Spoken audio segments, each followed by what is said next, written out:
Assalamualaikum warahmatullahi wabarakatuh. Saya Asma Murni, CGP Angkatan 11 187, kelompok 2. Berikut tugas modul 1.1 Refleksi Filosofi Pendidikan Nasional Ki Hajar Dewantara. Adapun fasilitator kami yaitu Bapak Budi Darmawan. Untuk PP ada Ibu Yusnita Nora dan Bapak Riko Firdaus. Kelompok kami terdiri dari saya sendiri, Ayu Kartika, Gita Amalia, Nur Afni Imran, dan Yulia Primadewi. Sebelum saya mulai presentasi, izinkan saya untuk membacakan sebuah pantun. Langit galok hujan rinai, balari amak maangkek baju. Sebelum presentasiku ambo mulai, kita baca bismillah dahulu.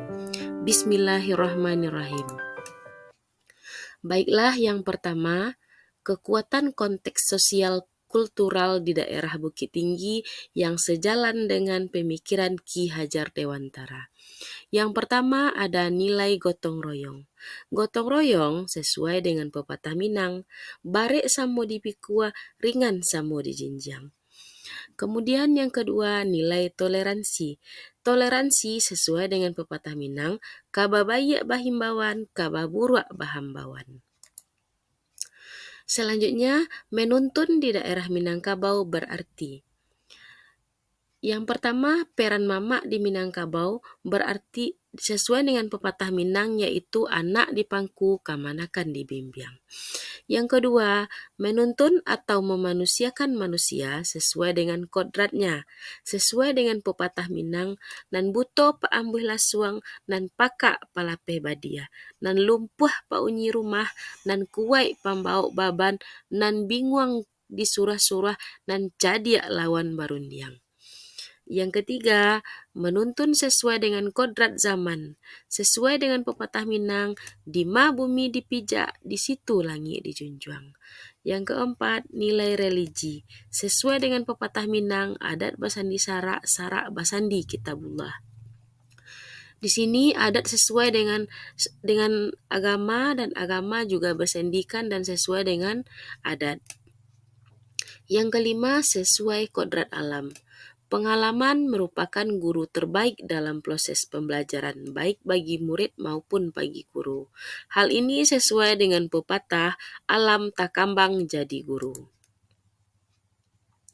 Menuntun di daerah Minangkabau.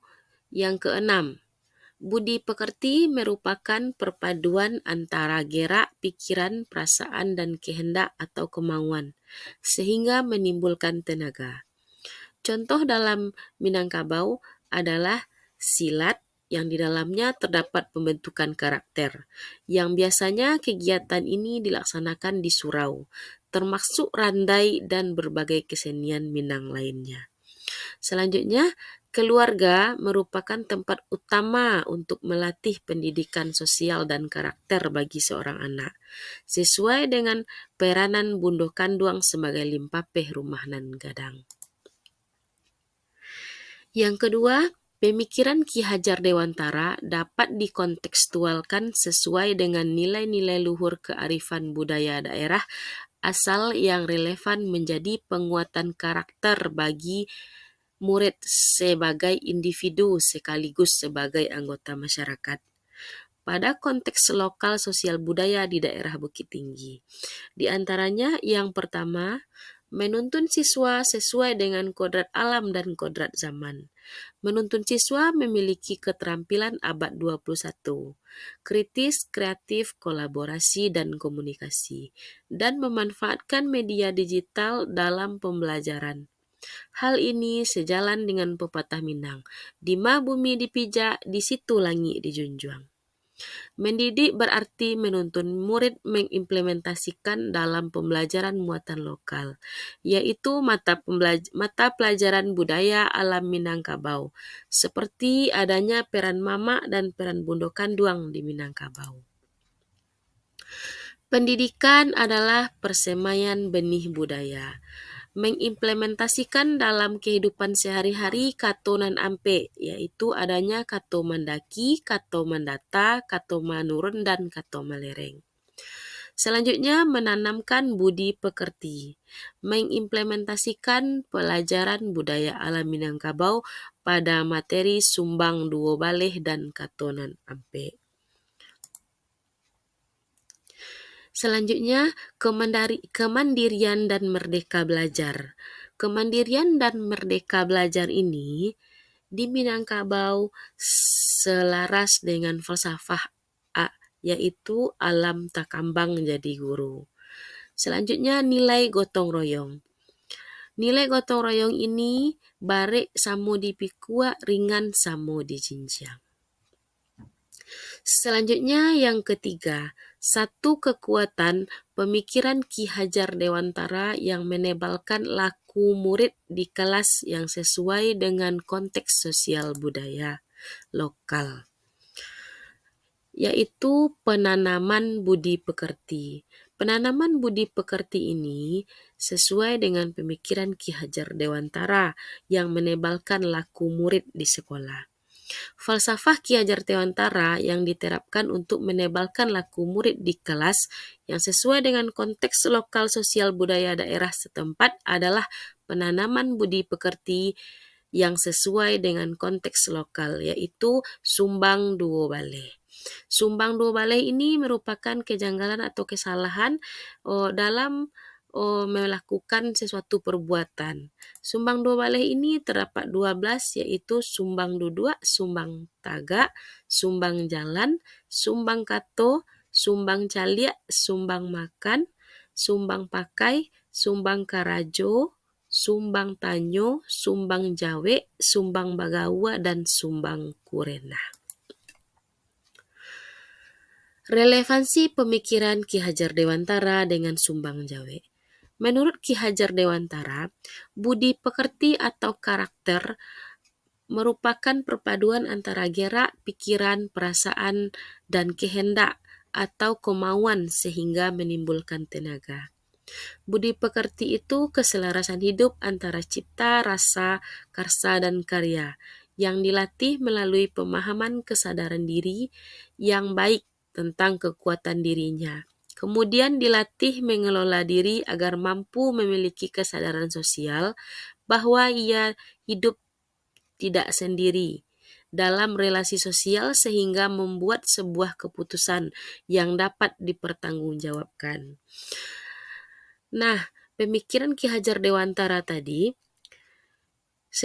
sehingganya dari 12 sumbang yang telah disebutkan sebelumnya, maka sumbang jawe menjadi pilihan dalam pembahasan diskusi ruang kolaborasi untuk modul 11 karena mengingat kondisi yang ditemui dalam keseharian saat ini yang sangat memprihatinkan yang dilakukan murid baik yang terjadi di lingkungan keluarga, sekolah maupun masyarakat. Fenomena yang terjadi pada saat ini, adanya pergeseran budi pekerti murid dalam hal ini salah satunya menjawab pertanyaan baik dari orang yang lebih tua, teman sebaya maupun orang yang lebih kecil.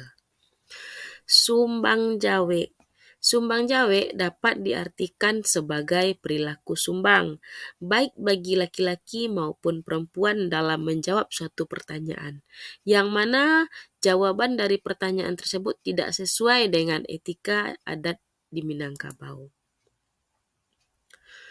Tantangan yang dihadapi guru dalam pembentukan budi pekerti yang sesuai dengan pemikiran Ki Hajar Dewantara.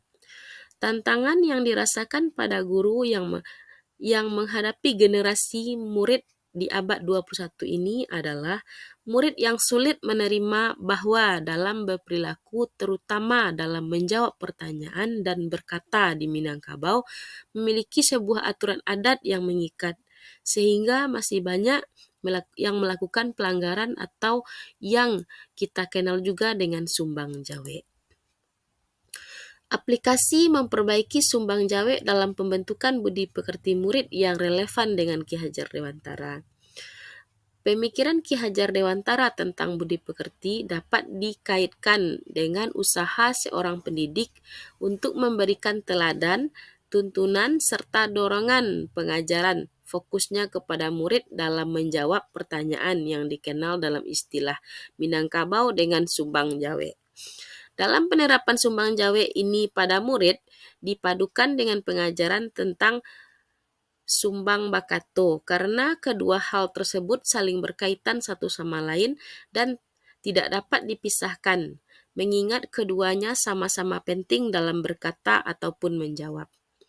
Hal utama yang paling penting diterapkan dalam penerapan Sumbang Jawe ataupun Sumbang Bakato tersebut adalah penerapan katonan ampe.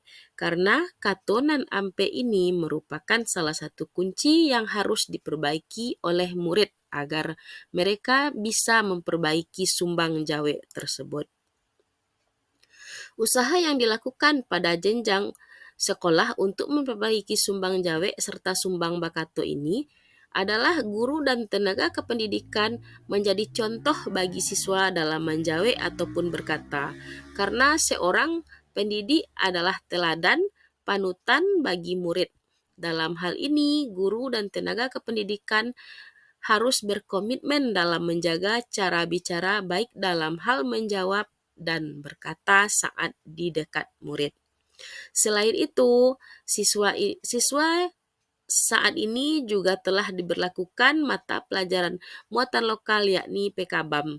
Melalui program ini, masing-masing sekolah mendatangkan guru tamu berupa datuk atau pemuka adat atau orang yang telah memiliki wawasan yang luas terkait dengan adat.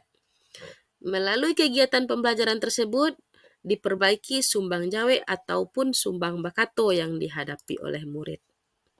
Usaha yang dilakukan pada jenjang sekolah untuk memperbaiki Sumbang Jawe ataupun Sumbang Bakato selanjutnya adalah dengan penekanan, pemaknaan, dan pengaplikasian katonan ampe pada siswa.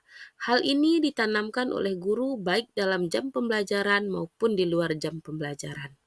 Langkah selanjutnya yakni dengan membuat program sekolah yakni 1 hari beradat Minang, mulai dari bahasa hingga pakaian Minang. Di hari inilah dilakukan sosialisasi dan pembinaan khusus tentang adat dan budaya Minangkabau, yang salah satu sasarannya adalah memperbaiki Sumbang Jawe serta Sumbang Bakato dan penerapan katonan ampe tersebut. Nah, demikianlah presentasi yang dapat saya sampaikan. Sebelum saya tutup, saya akan menutup dengan pantun. Siang hari makan kuaci, makan bersama ji ibu asih. Cukup sekian presentasi hari ini. Ambo ucapkan terima kasih.